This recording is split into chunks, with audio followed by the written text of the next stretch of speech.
Assalamualaikum warahmatullahi wabarakatuh. Kembali lagi bersama kita di channel Pangeran Cahaya. Hadirin yang dimuliakan Allah Subhanahu wa taala dimanapun Anda berada. Jadi kita akan membahas tentang bagaimana cara selanjutnya atau praktek selanjutnya untuk mendalami daripada diri sebenar-benar diri. Nah, di situ kita pernah jelaskan ada melalui man arafa rabbahu faqad arafa nafsahu, ada yang lewat man arafa nafsahu faqad arafa rabbahu, dan ada yang lewat jalan-jalan yang lainnya. Jadi semua sebenarnya para ulama, para ahlullah ya, sebenarnya mengambil daripada hadis qudsi untuk bagaimana man arafa nafsahu faqad arafa rabbahu itu terwujud. Jadi itu dimulai daripada hadis qudsi yang mengatakan di dalam rongga anak Adam, rongga itu ada kolbu. Di dalam kolbu itu ada fuad. Di dalam fuad ada sagofa. Di dalam sagofa ada lubun. Di dalam lubun ada sir. Di dalam sir itulah aku. Lalu dengan metode seperti itu dia mulai masuk ya. Dia lalu masuk ke dalam dirinya, menyelami daripada dirinya. Oh, di dalam dada saya ini ada kolbu. Oh, di dalamnya lagi ada fuad. Di dalam fuad ada sagofa. Di dalam sagofa ada lubun. Nah, dia kemudian membuat metode ya yang kita kenal dengan 7 lataif. Nah, itu sebenarnya 7 pintu atau 7 titik kedudukan untuk bagaimana membersihkan dulu. Setelah membersihkan baru diisi dengan sifat-sifat mahmudah, sifat-sifat baik, sehingga nanti nampaklah tajalli itu sendiri dengan sendirinya. Nah, ada yang metode seperti itu. Ada juga yang melalui metode 7 sifat: kudrah, iradah, ilmu, hayat, sama, basar, kalam. Jadi dia betul-betul dengan metode itu dia menafikan sifat dirinya yang pernah dia akui selama ini, dia kembalikan kepada Allah. Karena dia mengetahui bahwa 7 sifat ma'ani tersebut yang selalu merasa dia pakai, dia kembalikan kepada sifat Allah. Jadi sehingga amaliyahnya la qadirun wala muridun wala alimun wala hayyun wala sami'un wala basirun wala mutakallimun illallah, dia kembalikan semua kepada Allah, leburkan semua kepada sifat Allah, bahwa yang berkuasa, yang berkehendak, yang tahu, yang hidup, yang mendengar, melihat, dan berkata-kata, itu semua adalah sifat Allah. Itulah sifat Allah. Mana sifat Allah? Itulah ruh. Ada yang seperti itu. Ada juga melalui metode dipersingkat lagi. Dari 7 tadi dipersingkat menjadi 4. Jadi tubuh, diri komponen ini ada 4. Tubuh, di balik tubuh ada hati. Di balik hati ada nyawa. Di balik nyawa ada rahasia. Di balik rahasia itu aku. Jadi 4 dilewati baru ke aku. Itu ada yang seperti itu. Jadi dia betul-betul mengamalkan, masuk menyelam kepada dirinya. Di balik tubuh saya ini ada, oh ini jantung. Jadi geraknya tubuh ini dimulai dengan tafakkur. Geraknya tubuh ini, oh dengan ini, dengan jantung, dengan kolbu ini.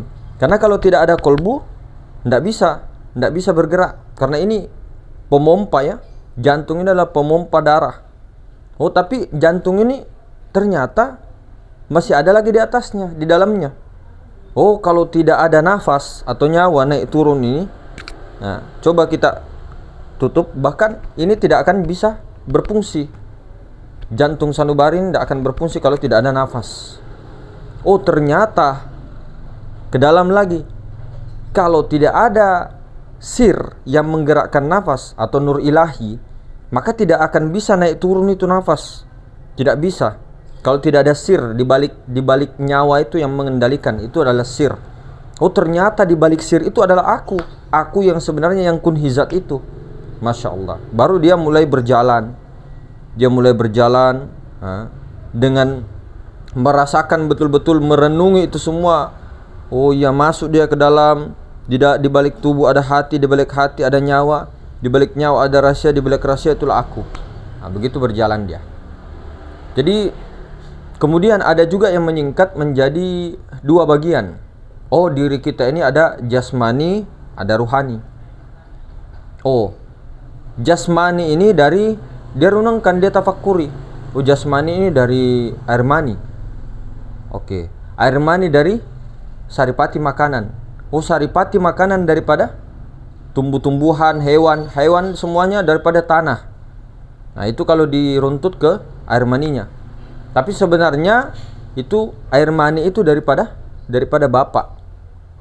Jadi campurannya daripada saripati makanan itu dari hewan tumbuhan itu hanya sebagiannya. Tapi air mani yang sungguhnya itu daripada ubun-ubun bapak. Nah, ubun-ubun bapak itu daripada alam malakut yang kemarin dibahas itu tadi. Nafs, si jiwa itu yang memadat campur dengan ini menjadi air mani. Oh, berarti saya ini dari bapak saya. Bapaknya lagi dari bapaknya sampai Nabi Adam. Nah, Nabi Adam dari Homo sapien, begitu. Setelah Homo sapien Meganthropus, baru Pithecanthropus. Itu salah. Itu lain, itu teori yang tidak bisa kita terima. Karena kita bukan nenek moyangnya, itu bukan evolusi begitu. Itu menurut kita ya. Kalau menurut di luar silahkan saja. Kalau mau percaya silahkan saja. Perbedaan di antara kita bukan saling menyalahkan, tapi ini keyakinan saya begitu. Ini keyakinan saya, tidak percaya dengan monyet. Artinya saya tidak percaya nenek moyang saya adalah Homo sapien. Semua memiliki hak untuk memilih. Tidak perlu sama. Oke? Tegaskan pendirian. Saya satu ya satu. Tidak boleh dikacau lagi. Kalau kau mengacau keyakinanku, nah itu kamu salah berarti. Nah, ini keyakinan kita. Bukan berarti kita menegaskan harus paksa orang ikutin, tidak. La ikraha fid din, qad tabayyana ar-rusydu minal ghayy. Faman yakfur bit-taghuti wa yu'min billahi faqad istamsaka bil urwatil wuthqa lam fisama laha wallahu samiun alim. Allahu waliyul ladzina amanu yukhrijuhum minadh dhulumati ilan nur. Tidak ada paksaan di dalam ad-din, itu tidak ada paksaan. Dalam pendapat apapun tidak ada paksaan. Cuma kalau berbeda pendapat, mau dibantah silakan, tidak dibantah juga silakan. Ikut silakan, tidak ikut silakan. Begitu saja. Nah, kita lanjut. Jadi daripada Nabi Adam kembali lagi ke tanah. Tanah dari air, air daripada angin, angin daripada api, api dari Nur Muhammad dari Nur Zat, Zat daripada aku juga. Cuma terhenti di Nur Muhammad supaya nanti amal ma'rifatnya menyaksikan Nur Muhammad yang zohir ini, yang zohir ini di betul-betul disuhutkan bahwa yang zohir ini semuanya ini dari Nur Muhammad. Nur Muhammad itu apa? Tuh Nur Muhammad ini. Bukan angin loh ya. Ini. Nur Muhammad di luar, di dalam itu Nur Muhammad. Jadi yang kasar-kasar ini tidak dipandang lagi. Memang secara syariat dipandang, tapi secara suhud batinnya, secara di dalam amal ma'rifatnya, pandanglah ini semua yang berbentuk ini, yang bisa dipegang ini, itu dari Nur Muhammad. Pandang semua itu, yang berbentuk kah, yang tidak berbentuk kah, itu semua Nur Muhammad. Nah, baru di balik jasad ini itu ada ruh. Nah, ruh yang mana kita lihat? Karena ada 9 ruh tingkatan. Ruh langsung yang ruh sultannya, langsung ruh sucinya, langsung zat mutlaknya, nur ilahiyah. Nur ilahiyah dari aku yang kun hizat itu. Jadi langsung jasad kita dari Nur Muhammad, otomatis alam semesta dengan jasad kita ini kan satu ya, mikrokosmos dengan makrokosmos ya. Jagat besar, jagat kecil. Jadi kalau ini yang dari Nur Muhammad, sama juga alam semesta dari Nur Muhammad. Nah, yang dibalik alam semesta itu, nah, dibalik ini jasad kita ini dari Nur ilahiyah langsung, zatul mutlak. Maka batin zatul mutlak, Nur ilahi, zohir Nur Muhammad. Begitu. Jadi maksudnya begini, Yang zohir ini sebenarnya, yang zohir ini dari ujung rambut sampai ujung kaki itu tidak ada bayangan. Bayangan dari apa? Bayangan dari wujud Nur Muhammad. Jadi pandang-pandanglah ini, pandang-pandanglah yang wujud majazi, wujud bayangan ini, itu tidak lain Nur Muhammad. Geraknya Nur Muhammad, kuasanya Nur Muhammad, kehendaknya Nur Muhammad. Yang mengetahui alimnya Nur Muhammad. Hidupnya Nur Muhammad, pendengarannya Nur Muhammad, penglihatannya Nur Muhammad, pembicaraannya Nur Muhammad. Apa sih Nur Muhammad? Ruh. Ruh apa? Ruh idhofi. Idhofi itu apa? Penggabungan dua kalimat menjadi satu. Ahmad, Allah Muhammad. Ahmad Rasulullah. Tuh, pandanglah. Maka prakteknya ketika sudah paham itu, yang memandang Rasulullah, yang mendengar Rasulullah, yang yang berkalam Rasulullah, yang berkuasa Rasulullah, yang tahu Rasulullah. Kalau anti dengan kata Rasulullah, yang bergerak ruh, yang melihat ruh, yang mendengar ruh, yang berkata-kata ruh, yang berkuasa ruh, yang berkehendak ruh, yang tahu ruh. Kalau kita anti dengan kata-kata Rasulullah hakikat ruh. Oke? Nah, kalau sudah mengetahui, mengamalkan itu, yang bergerak ruh, yang anu ruh, yang apa semuanya ruh, yang berkuasa ruh, semuanya yang berkalam ruh, bertubuhkanlah ruh.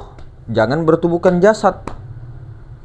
Kalau sudah merasakan itu dilatih, Pak, dilatih, dirasakan betul-betul. Bertubuhkanlah ruhani itu, bertubuhkanlah Rasulullah. Kalau sudah bertubuhkan Rasulullah, tidak lagi memandang jasad, tidak lagi memandang alam semesta, hancur lebur, sudah kiamat. Tidak ada lagi istilah memandang alam semesta, kan memandang ini, tidak, tapi memandang Rasulullah, yang memandang juga Rasulullah. Kalau sudah diri zohirnya bertubuh Rasulullah, naik lagi, atau menyelam lagi ke dalam. Apa di balik Rasulullah? Siapa di balik Rasulullah? Sir Allah, sirullah, nurullah. Nurullah ini tidak lain daripada aku, kata Allah. Jadi bertubuhkanlah nur Allah, bertubuhkanlah zatul mutlak. Itu sama, tidak lain dengan bertubuhkan Allah. Tuh, bertubuhkanlah zat mutlak. Maka ketika sudah bertubuhkan zat mutlak, bertubuhkan maharuang, bertubuhkan nur ilahiyah, maka itulah sama dengan bertubuhkan aku Rabbul Izzati. Artinya berdiri dengan maharuang, berdiri dengan zat Allah, berdiri dengan nurullah. Itu yang betul. Baru nurullah itu sendiri atau zat mutlak itu sendiri yang menyaksikan ruh melihat. Zat itu yang menyaksikan ruh mendengar.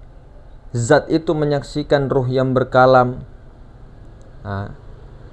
Zat itu yang menyaksikan ruh yang berkuasa. Zat itu yang menyaksikan ruh yang berkehendak. Oke. Kalau ke Nur Muhammad atau Rasulullah begini, zat itu memandang atau menyaksikan Rasulullah melihat. Jadi melihat yang melihat itu bukan melihat, tapi memandang yang melihat. Siapa yang melihat? Rasulullah. Oke. Jadi kita duduknya, akunya kita itu lebur kepada akunya zat. Jadi akunya zat itu memandang kepada Rasulullah yang melihat, memandang kepada Rasulullah yang mendengar, memandang kepada Rasulullah yang berkalam, memandang kepada Rasulullah yang tahu, yang pintar, cerdas, fatona, memandang kepada Rasulullah yang hidup, memandang kepada Rasulullah yang berkuasa, berkehendak. Nah, itu duduklah di situ. Jadi kemana-mana, kalau ke diri kan begitu, pandang ini Rasulullah, pandang Rasulullah, pandang ruh, ruh bergerak ini. Jadi kalau otomatis kalau sudah bertubuhkan ruh tadi, oke, bertubuhkan ruh, bukan lagi bertubuhkan jasad, bukan lagi bertubuhkan Adam, dia sudah bertubuhkan Nur Muhammad atau bertubuhkan ruh. Maka yang melihat itu ruh, yang mendengar itu ruh, yang berbicara itu ruh, Sudah, yang gerak diam itu ruh. Bukan lagi kita memandang alam semesta yang bentuk-bentuk ini, labaga, labeleng. Kau masuknya rahmat beleng. Ini rahmat beleng. Begitu, barulah amal ma'rifat betul-betul ini di dalam loh. Di dalam loh ya. Di dalam. Oke. Nah, jadi ketika dia sedang menyaksikan sesuatu apapun itu langsung nur Muhammad. Langsung nur Muhammad, langsung nur Muhammad. Zahir batin kan nur Muhammad. Nah, baru nanti ke dalam lagi, saksikanlah maharuang kemana-mana. Baru setelah menyaksikan maharuang kemana-mana, barulah bertubuhkan maharuang. Kalau sudah bertubuhkan maharuang, bertubuhkan nur ilahi, nah, kembalilah kepada nur Muhammad tadi. Kalau sudah bertubuhkan maharuang, kembali ke nur Muhammad. Kembali penyaksimu itu menyaksikan nur Muhammad, bukan lagi kamu. Kembalinya itu sudah bertajalli. Pandangannya itu sudah bertajalli. Jadi yang memandang itu adalah Allah. Allah memandang kepada dirinya sendiri. Allah memandang sifatnya yang melihat. Allah memandang sifatnya mendengar. Allah memandang sifatnya yang berkalam. Allah Ta'ala sendiri memandang dirinya. Sehingga terjadilah Allah Ta'ala sendiri yang menyembah dirinya. Allah Ta'ala sendiri yang memuji dirinya. Allah Ta'ala sendiri yang bersolawat kepada dirinya. Allah Ta'ala sendiri yang menyaksikan dirinya. Allah Ta'ala sendiri yang menyaksikan dirinya segala-galanya. Allah Ta'ala sendiri yang menyaksikan af'alnya. Allah Ta'ala sendiri menyaksikan asmanya. Allah Ta'ala sendiri menyaksikan sifatnya. Bahkan Allah Ta'ala sendiri menyaksikan zatnya. Jadi begitu. Aku itu yang sebenarnya Allah Ta'ala itu aku. Aku itu yang Allah Ta'ala itu. Gitu. Sebenar-benarnya Allah Ta'ala itu aku. Bukan aku saya. Rabbul Izzati itu loh. Kun hizat. Jangan dipotong-potong ini video. Ya, jadi mungkin seperti itu. Seperti biasa. Yang kemarin-kemarin sedikit-sedikit sebenarnya sudah ada praktek. Tinggal di ini kan saja. Jadi jangan teori terus. Jangan terlalu banyak ini juga berdiskusi tentang ma'rifat. Karena begini bos, ilmu ma'rifat ini di dalam rahasia. Kecuali kita mau belajar sama-sama untuk mengulang-ulang, tidak masalah. Kalau diperdebatkan ataupun diskusi pun sebenarnya tidak boleh. Kenapa? Karena ilmu ma'rifat ini bukan basul masail. Tahu basul masail? Oh, menurut saya, pendapat saya begini. Oh, begini. Baru tidak perlu lagi. Kalau sudah mengetahui menyaksikan sir, diam saja. Tidak usah dibahas sir.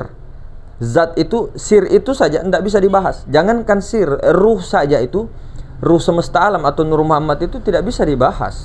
Kalau sudah mengetahui, dirasakan saja. Kalau sir itu disadari. Apalagi yang aku, yang sebenarnya itu tadi, kun hizat itu mau dibahas, tidak bisa. Ini sampai sifat saja itu sebenarnya. Cuma ketika sudah mengetahui sifat, di dalam sifat itu adalah zat. Sir namanya, disirkan. Di balik sifat itu adalah sir, di balik nyawa itu ada sir. Nah, maka disitulah stop pembicaraan. Karena sir itu tidak bisa dihayal-hayalkan. Tidak bisa. Hanya bisa disadari. Itu sir. Nah, seperti itu. Jadi bukan basul masail. Bukan seperti bab fikih. Mau diinikan menurut saya begini. Kecuali ada tugas untuk menyampaikan makom kerasulan, itu sampaikanlah. Tapi kalau tidak ada tugas, mending diam. Yeah. Ataupun untuk menyampaikan itu yang betul-betul dalam forumnya, betul-betul sama-sama mau belajar ataupun muzakarah tukar. Ya, kalau diperdebatkan atau didiskusikan itu ilmu ma'rifat bukan. Kalau mau diskusi, debat itu di ilmu fikih. Ilmu fikih atau ilmu kalam itu. Di situ tempatnya debat itu. Ilmu kalam. Ini bukan ilmu kalam, Pak. Ini ilmu sir. Ilmu kesadaran, ilmu rasa yang tidak berasa. Ini masuk di dalam bab tasawuf. Bab tasawuf itu amal ma'rifat, bukan ilmu ma'rifat. Ilmu ma'rifat itu gampang. Gampang sebenarnya. Jadi amal ma'rifat itu perlu dengan tazkiyatun nafs, perlu dengan mujahadah, riyadhah dan sebagainya. Perlu dengan uzlah, perlu dengan khalwat secara sunyi, khalwat secara ramai-ramai. Itu perlu. Nah, disinilah di amal ma'rifat ini bab tasawuf, masuklah bab tasawuf. Tarekat termasuk bab tasawuf juga. ma'rifat.